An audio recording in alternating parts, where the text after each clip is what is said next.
Өнөөдөр гол цэцлэнтэй үйл шарвин самавараас аглах халуун цайны элчинд аажмаар байр сууриа тавьж байгаа юм шиг. Гэвч Масленница гэдэг нь зөвхөн амтд эдэний баяр бус ард түмний өргөн дэлгэрт цэнгэл үйл цагийг ясал төвлөртөр өдөн мордойлох өдрөвлээ. Бид хотын иргэдийн дунд орж Масленницийн 7 хоногийг хэрхэн өнгөрүүлсэн, хүсэн хүлээсэн хавар хүйтэн өвлийг ялах эсхийг сонирхлоо.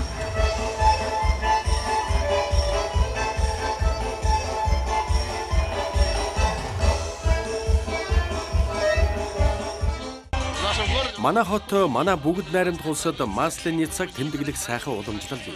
Бид энэ ёсыг музейдээ хадгалан уламжилж ирсэн. Өнөөдөр Масленницийн сүүлийн 7 хоног дахь өдөр буюу өргөн Масленница. Мөн өршөөлийн нэмийг тэмдэглэж байна. Энэ өдөр мянган хотын иргэд музей цуглан баяраа хамтдаа тэмдэглэдэг. Эртний бүү мөргөлийн үеэс Масленница нь хаврын эхлэлийг бэлэгдэж иржээ. Хүмүүс алтлаг дугуй шарвинаар нарыг аргадан баясгаж газар дэлхийг дулаацуулан арвин ургац хайрлан хэмээн итгэдэг байсан. Баярын талбайд бин хаасайгүй худалдаалж байна. Эрт цагт гэрийн эзэгтэй олон бин хайрвал тэр жилдээ элбэг хангалуун байна гэж үздэг байв. Өнөөдөр өглөөнөөс юутай шарв идвэ? Хийж амжсангүй. Хийлгүй яах вэ? Буудаж хийсэн. Идсэн. Юутай шарван харив? Молкотой, гүзээцэгний чанамалтай, өчигдөрөө бөөрөлцгөнтэй чанамалтай. Харин өнөөдөр идэж амжааг байна. Яагаад тэр вэ? Зав гарсангүй. Хотынхны таашаалд төрөл бүрийн амлагчаар дүүргэсэн бин нийцчээ. Одоо бингээ зүцгийн тос чанамал төдийгүй махтаагаарч иддэг болсон байна. Та ямар хачирхалтай шарв идсэн бэ? Махтай, эмээ маань хийдэг байсан. Масленница нь дуу бинээрээ төдийгүй ард түмний наадам цэнгэлээрээ алдартай. Масленницийн баг нь гар зөрүүлэх тулаанаас гадна хөгжилтэй олон тоглоом бий.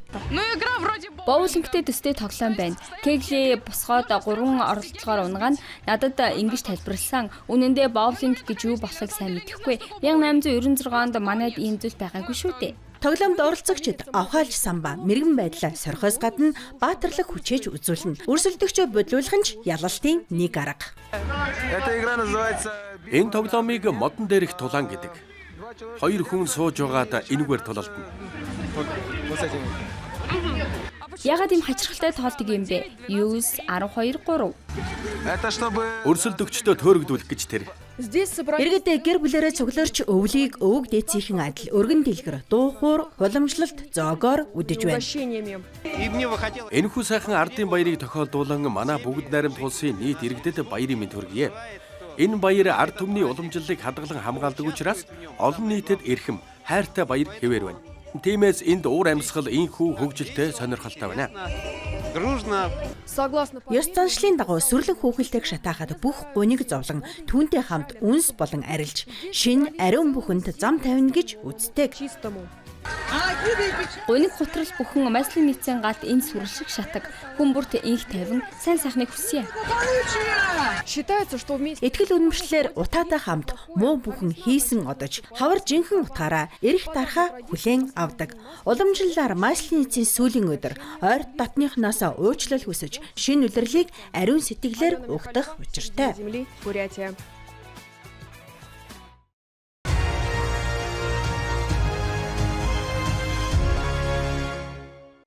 Симон, Сава, Станислав хэмээх Слодковын 3 ихэр ах トゥ эрхүүгийн кадетийн корпусын 4-р дамжаанд суралцдаг. Тэд өнөөдөр уламжлал болон тогтсон мужийн кадетийн цэнгүүнд оролцож байна. Энэхүү үйл ажиллагаа нь 3 дахь жилдээ зохион байгуулагдаж байгаамаа.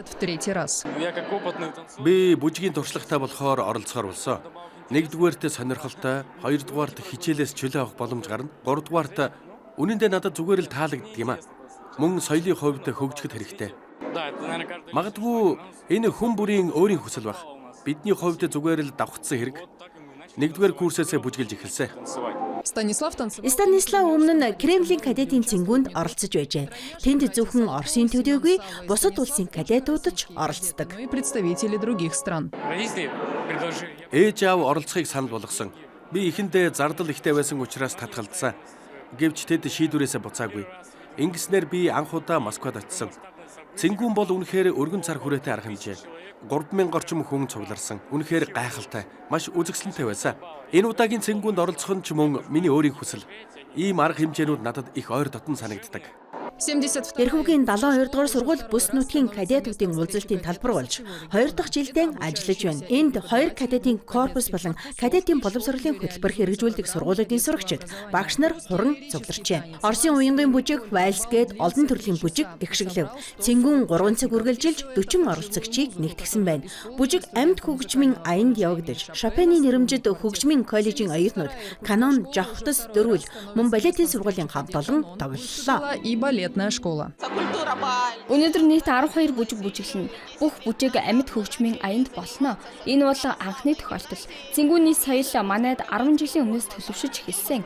Бид үнэн алдартай гимназ болон эрхүүгийн кадетийн корпустэй хамтран ажиллаж эхэлсэн. Дараа нь боловсролын хүчлийн хүрээлэнгээс энэ цингүүнийг бүсийн хэмжээнд зохион байгуулах санал гаргасан. Кремлийн цингүүний дуршлаг мөн манай кадетууд тэнд оролцож байгаа явдал бидэнд нэг санаа төрүүлсэн. Яагаад кадетуудын дундаа цингүүний соёлыг хөгжүүлж болохгүй гэж бидний мэдэж байгаагаар олон сургуульд кадет казак ангиуд ажиллаж өөрсдийн цингүүнийг зохион байгуулдаг. Зохион байгуулагчдын үзэж байгаагаар энэ үйл ажиллагаанд кадетийн хүмүүжил, эх оронч үзэл болон уламжлалаа дээдлэх үнэт зүйл хэрхэн уялдан нэгдэж байгаагийн тод илэрхийлэл юм. Новости.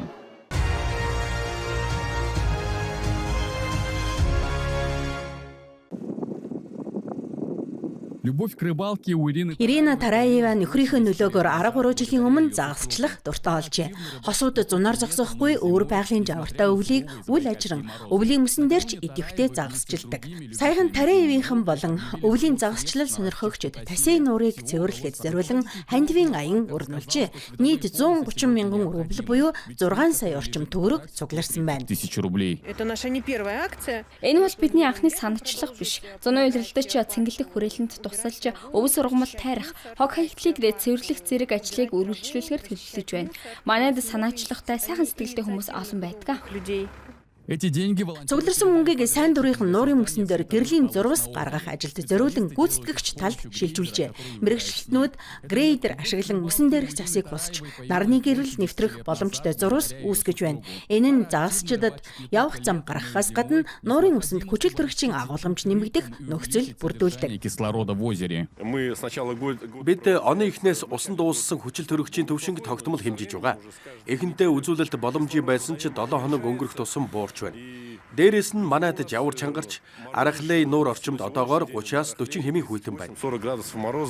Руководитель природы. Байгалийн зохицолборт газрын удирдлагын хэлснээр мөсөн дээр гэрлийн зурвас гаргах нь одоо нэн шаардлагатай ажил болжээ. Нуурын гадаргууг бүргсэн зузаан цас нарны туяаг хааж усан дахь амьдралд сөргөөр нөлөөлж байна.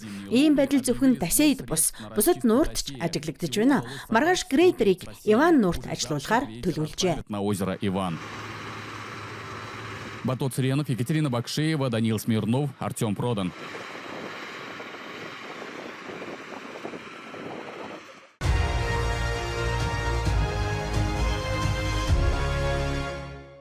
Кружала худалдааны талбайд дархан уус нэртэй 15 дахь удаагийн ойн үзэсгэлэн нээлттэй хийлээ. 2010 оноос ихтэй энэхүү үйл ажиллагаа жил бүр зохион байгуулагдаж, Сааха улсын өнцөг булан бүрээс урчууд, дархчуудыг нэгэн дор цуглуулдгаараа онцлог юм а. Энэ жил 70 гаруй мастер оролцож, ур чадвараа сорив. Үзэсгэлэнгийн гол үйл явдал нь уламжлал ёсоор хутганы уралдаан байлаа. Уралаачид өөрсдийн бүтээлийг шилдэг уран хийцтэй хутга, олон зориулалтын хутга, шилдэг гал тогооны хутга гэсэн 3 төрөлд өрсөлдөөдөв. Зочид мөн мандар уус музейн зохицолбороос авчирсан хамгийн том якут хутгийг үзэж сонирхсан юм. Тэмцээний дүн өнөөдөр гарч ялагч нь тэргүүн цол хүртэнэ. Өвөг дээдсийн маань уламжлал. Дархны ур ухааны ачаараа якут хутга өнөөдөр шин төвшөнд хүрсэн. Зөвхөн Оросоор зогсохгүй. Гадаад орнуудад ч танигдсан бүтээл болжээ. Ахуй хэрэглээнд ч тулалдааны үед ч онцгой чанараараа ялгардаг. Гэхдээ хамгийн түрүүнд ан гөрөөтэй холбон ойлгодог. Якут эр хүн бүр гэртээ хотын орон сууцанд ч бай. Дор хаяж 1-2 хутагтай байдаг уламжлалтай.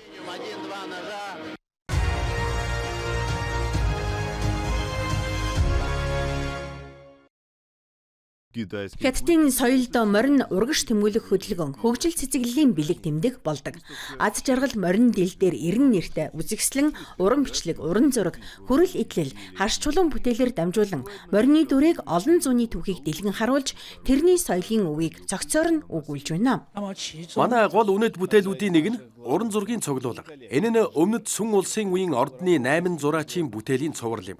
Тэдгээрээс Малины ногоон бэлчээрдэх морд зураг онцгой байр суурь эзэлдэг. 5 зургаас бүрдэх энэхүү цомогт хатан ян өөрийн ахад зориулан бичсэн яруу шүлгийн тайлбар хавсаргасан байдаг. Зургууд дээр хэд хэдэн морь дүрслэгдсэн бөгөөд зочдод тэдгээрийн дундаас Азийн морийг олж харахыг санал болгож байна. Үзэгслэнгийн онцлог бүтээлүүдийн дунд Свей Бэйхуны давхиж байгаа морь, Жан Дайцяны бүтээсэн хар азарганы зураг, зааны эсэн бүсний тэмдэг, Мин улсын үеийн үүлэн хэлбэрт алтан үсний зүү зэрэг багтжээ. Эдгээр бүтээлүүд нь Хятад ард түмний морины дүртэй тогтоосон гой зүүн тогтвортой хандлага, гүн гүнзгий сэтгэл зүйн холбоог илэрхийлж байна. Үзэгслэн үнэхээр сонирхолтой санагдлаа. Морьтой холбоотой соёл, хүн ба морины харилцааг илүү гүнзгий ойлгоход тусалж байна. Хятадын уламжлалт морин зөвхөн сайн сайхны бэлэгдэл, амжилт захилгаан мэт ирнэ. Бусдаас төрүүлж явна гэх хэллэгүүдээс ч энэ эерэг утга тод харагддаг. Музейн өөр нэг танхимд зочдын анхаарал хойд талын уудам тал нутгийн соёл руу чиглэнэ. Ордсын хүрэл цувраа үзэсгэлэнт 450 гаруй үзмэр дэлгэгдэж, нүүдэлчдийн бүс нутгийн хүрэл урлагийн хөгжлийг системтэйгээр харуулж байна. Ялангуяа тал нутгийн соёл иргэншил болон Баашу бүс нутгийн харилцаанд ач холбогдол өгчээ. Хойд бүс нутагт цагирган бариултай илд өргөн хэрэглэгддэг байв. Ийм олдвор Баашу бүсдэж илэрсэн. Төвийн тал нутгаар дамжин өмнө зүгт дарахж, хойд нутаг болон Баашу бүсийг холбосон гүр болсон байна. Энэ нь тухайн үеийн соёлын солилцоо, уялдаа холбоог тод харуулдаг. Гурван хавцлын музейд хаврын баярыг тохиолдуулан нээгсэн энэхүү хос үзэсгэлэн нь шинэ жилийн уламжлал, гүн түүхэн ойн санамжийг нэг дор уялдуулжээ. Иргэд чөлөө цагаа сонирхолтой өгөөжтэй өнгөрүүлэх боломжтой бөгөөд музейд шинэ жил угтах нь нэгэн сайхан уламжлал болон төлөвшөж байгааг харуулж байна. Александр Яровой, Жан Шуан, CGTN.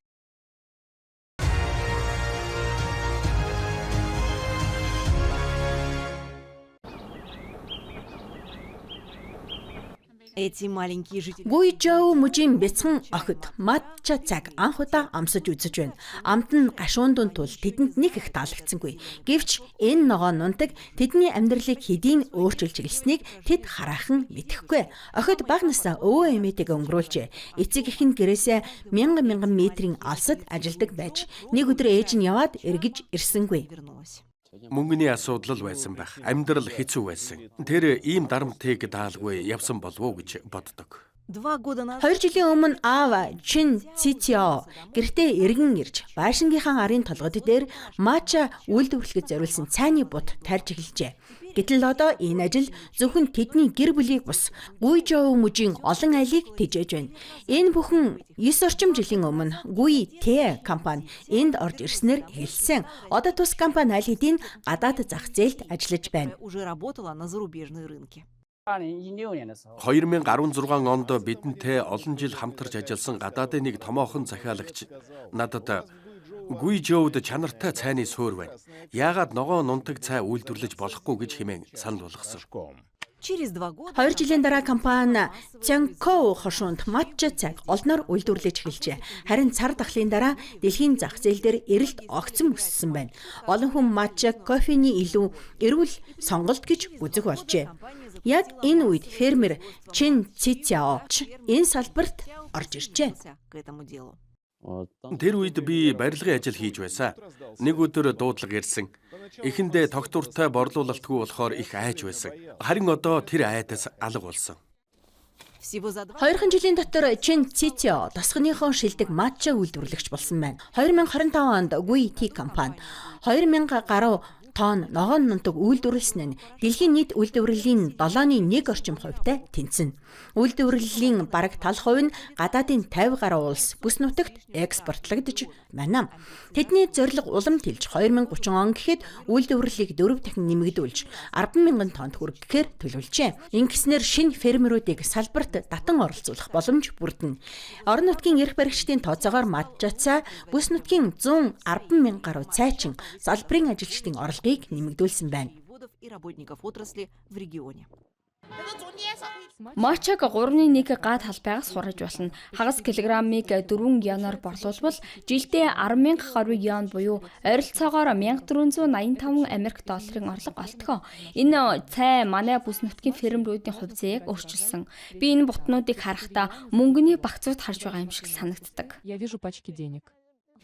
Өмнө нь охид аавтайгаа 6 сард нэг удаа л уулздаг байв. Харин одоо хүссэн үедээ аавтайгаа хамт тоглож эрхэлж чадна. Гэр бүлтэйгээ хамт байх, амьдралыг гэрээсээ хол ажиллахтай зүйрлэхээ аргагүй. Хүүхдүүд жинхэнэ түшиг тулгууртай болж байна. Нэгэн өдөр охид энэ гашуундун ундааны жинхэнэ үн цэнийг ойлгох үз. Учир нь тэдний гэр бүлийг дахин нэгтгэж амьдралын дээш татсан зүйл нь яг энэ Матчацаа билээ.